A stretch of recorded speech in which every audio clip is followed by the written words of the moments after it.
नमस्कार दोस्तों, 2015 में बीजिंग हाईवे पर एक ट्रैफिक जैम हुआ जिसने 50 लेन के हाईवे को भी पूरी तरह से चोक कर दिया। 1980 में फ्रेंच ऑटो रूट हाईवे पर ट्रैफिक जैम इतना शदीद था कि 175 किलोमीटर तक गाड़ियां फंसी रही। पेरिस से लेकर लियो तक इस ट्रैफिक जैम को क्लियर होने में कई दिन लग गए थे। इसी तरह ब्राज़ील, जर्मनी और अमेरिका समेत दुनिया के कई हिस्सों में ट्रैफिक जैम होते रहे हैं, जहां गाड़ियां 12 दिन तक भी फंसी रहने की खबरें मिली हैं। पर आज मैं जिस ट्रैफिक जैम के बारे में बात करूंगा वह जानकर यकीनन आप भी हैरान होने वाले हैं। यह ट्रैफिक जैम कुछ दिन, हफ्तों या महीनों का नहीं बल्कि हैरत अंगेज तौर पे पूरे 8 सालों तक चलता रहा। पीपी शो की वीडियोस में एक बार फिर से आपका स्वागत है। दुनिया का सबसे लंबा और सबसे मुश्किल ट्रैफिक जैम स्विस कैनाल में पेश आया था, जहां शिप्स और उनमें मौजूद 1000 क्रू मेंबर्स अगले 8 सालों तक बुरी तरह से फंसे रहे। हाईवेज और एक्सप्रेसवेज पर ट्रैफिक जैम खुलवाने के लिए ज़्यादा से ज़्यादा कई दिन लग सकते हैं, लेकिन सुइस कैनाल में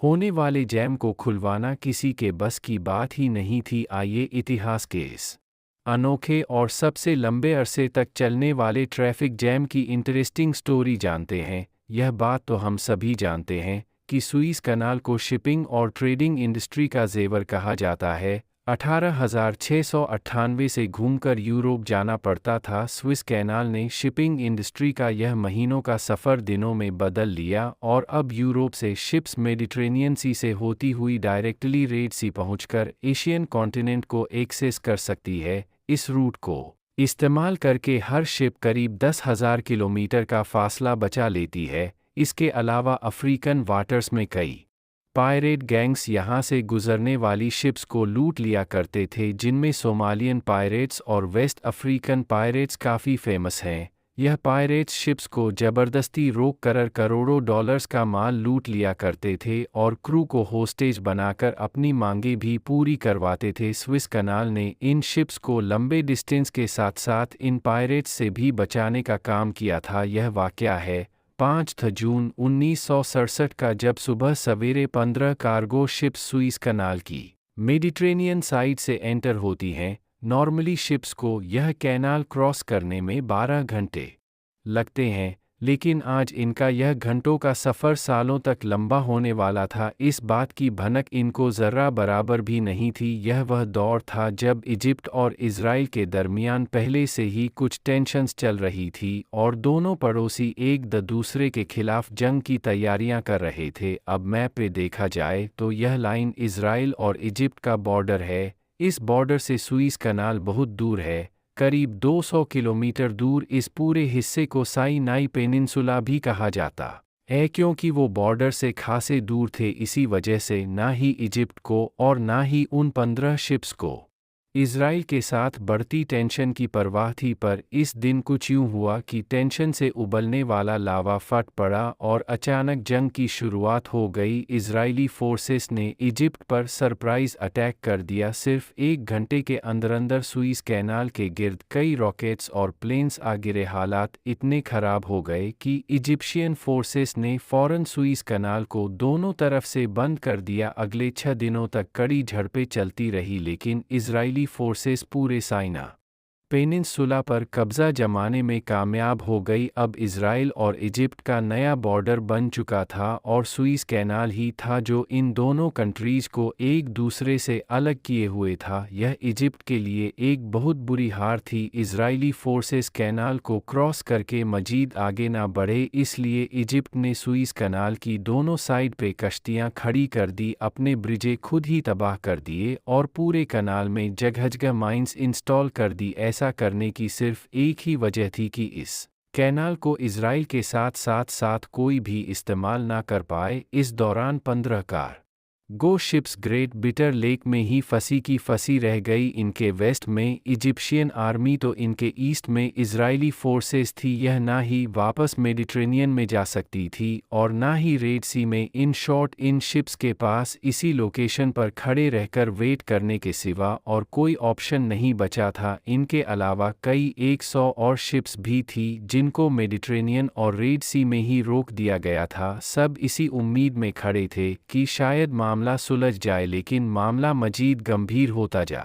रहा था। दिन गुजरते गए, हफ्ते और फिर महीने, लेकिन इजिप्ट और इज़राइल के दरमियान कशीदगी खत्म न हो सकी। इस सब का नुकसान पूरी दुनिया को हो रहा था। शिपमेंट्स डिले हो गई और फ्रेट चार्जेस कई गुना बढ़ा दिए गए। जो शिप्स पहले सुइस को इस्तेमाल करके यूरोप से मिडिल ईस्ट और एशिया जाया करती थी, उनको अब 12 से अफ्रीकन कॉन्टिनेंट से घूम कर जाना पड़ रहा था। इस जंग की वजह से जहां पूरी दुनिया को नए चैलेंज फेस करना पड़ रहे थे, वहीं ट्रैफिक जैम में फंसी 15 शिप्स और उनमें मौजूद क्रू अपनी ही मुसीबत में गिरफ्तार थे। इनमें British, German, Swedish, Polish, French, Bulgarian, Czechoslovakian और अमेरिकन शिप्स भी मौजूद थी। कई महीनों के बाद जब उनको क्लियर हो गया कि यह मसला इतना जल्दी ख़त्म होने वाला नहीं, तो शिपिंग कंपनीज ने ज़्यादातर क्रू को वापस बुलवा लिया, जबकि एक शिप पे सिर्फ 10 लोगों को मेंटेनेंस के लिए छोड़ दिया गया। हर दूसरे तीसरे महीने यह 10 लोगों का क्रू भी चेंज करके नया क्रू भेजा जाता था, सिर्फ इस उम्मीद में कि शायद एक दिन वह अपनी फंसी हुई शिप्स यहाँ से निकालने में कामयाब हो जाएंगे। इतने अरसे तक एक साथ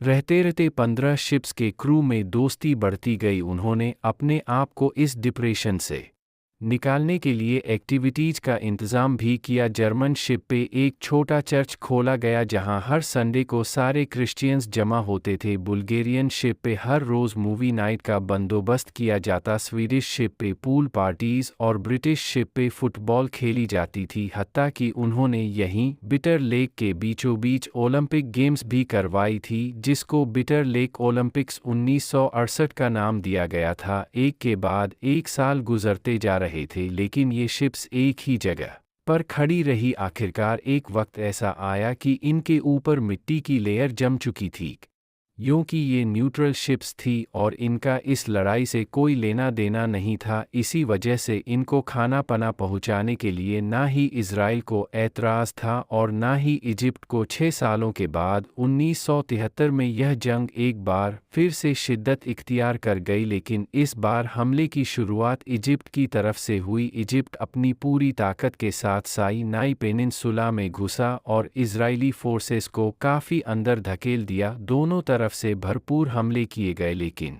इस बार एक इजरायली रॉकेट ना चाहते हुए भी फंसी हुई अमेरिकन शिप पे आ लगा और वह तबाह होकर डूब गई। हफ्ता चलने वाली यह लड़ाई दोनों तरफ हज़ारों कैजुअल्टीज का बायस आखिरकार 24 अक्टूबर 1973 को दोनों के दरमियान सीज़ फायर एग्रीमेंट हुआ और दोनों कंट्रीज ने अपने अपने ट्रूप्स वापस बुलवाना शुरू कर दिए। 6 सालों तक चलने वाली जंग तो अब खत्म हो चुकी थी, लेकिन ट्रैफिक जैम में फंसी शिप्स के लिए जैसे अभी तक जंग चल रही हो। इन 6 सालों में सुइस कनाल के अंदर बोट्स, शिप्स, प्लेन्स और रॉकेट्स का मलबा बिखर चुका था। इसके अलावा यहाँ इजिप्ट ने माइंस भी इंस्टॉल कर रखी थी। इसी वजह से शिप्स का यहाँ से निकलना अभी भी मुमकिन नहीं था। सुइस कैनाल को अच्छी तरह साफ करने में इजिप्ट को अगले 2 साल लग गए। 5 जून 1975 वो दिन था जब सुइस कनाल को 8 सालों के बाद खोला गया। इतने लंबे अरसे तक साथ रहने के बाद 14 शिप्स का अब सुइस कनाल छोड़ने का वक्त आखिरकार आ चुका था। यह जब वापस अपनी कंट्रीज में पहुंची तो इनका खूब धूमधाम से इस्तकबाल किया गया। पूरे 8 सालों तक बंद